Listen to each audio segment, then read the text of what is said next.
The public protector dealt yet another blow in court this morning. Busisiwe Mkhwebane is personally liable for some of the legal costs in the Vrede dairy farm matter. The North Gauteng High Court handing down the judgment on a personal cost order against her, brought by the organisation, the Council for the Advancement of the South African Constitution. Let's begin our 1 o'clock bulletin this afternoon with a political reporter, Moloto, who is tracking that story for us. So another personal cost order against the public protector. Moloko, good afternoon to you. Those problems for her certainly are deepening. Absolutely, Jeremy. We would remember that the High Court recently ordered that she must pay 15% of the legal cost with regard to that Reserve Bank matter. And reports out there are saying that that 15% is approximately 900,000 rand. In this case, we don't know how much she is going to pay, but we know in terms of the percentages, she will pay 15%, but it will be split in two. 7.5% will be paid towards the legal cost of the DA. The other 7.5% will be paid towards the legal cost of KSEC, but those 15% of that total amount will be paid from her personal pocket. And indeed, she is unhappy, as you might have heard through her spokesperson, saying that she is going to be appealing today's judgment together with the decision of the same High Court that had set aside her report on Estina. You spoke to a representative from her office then, Busisiwe. Set that piece of video up for me.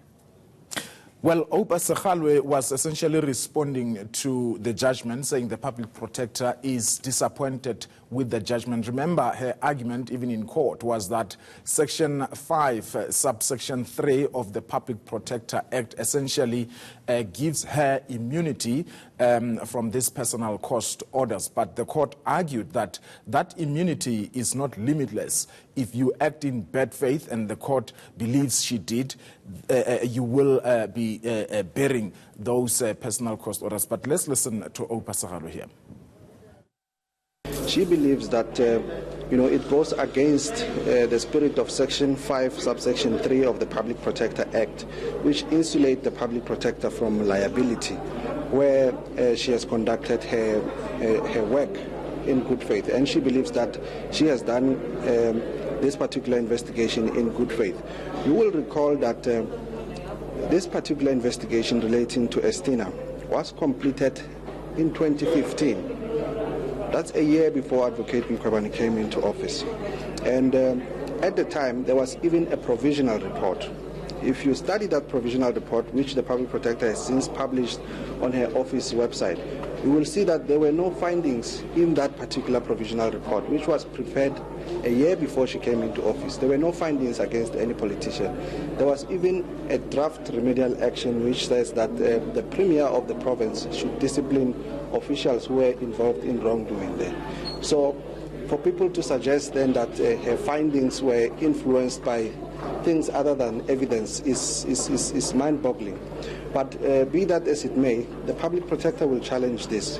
You will recall that when the judgment was handed down earlier this year, she did indicate that she disagreed fundamentally with the judgment. And so she will be taking that plus this latest development on appeal. She will be approaching the court in that regard. All right, Moloko, that's the Vrede dairy farm issue. Let's turn our attention now to those controversial and confidential bank records relating to the CR17 campaign. Are we going to see them? Not at all, Jeremy. You and I will never, and members of the public will never have access to the bank records. And that is the decision of Deputy Judge President Vrede of the North Gauteng High Court. This morning he had a meeting with the lawyers from the presidency and the public protector, and that decision was communicated to them because we are told he believes that the information is quite sensitive and it would be encroaching on the rights of the people who donated. However, this doesn't necessarily mean that the case, the Bosasa case, has now come to an end. There is still going to be a date that would be set aside for the hearing wherein the public protector and the president will be squaring off. We know the president is reviewing that particular findings by those particular findings by the public protector. All right, Moloto, thank you very much.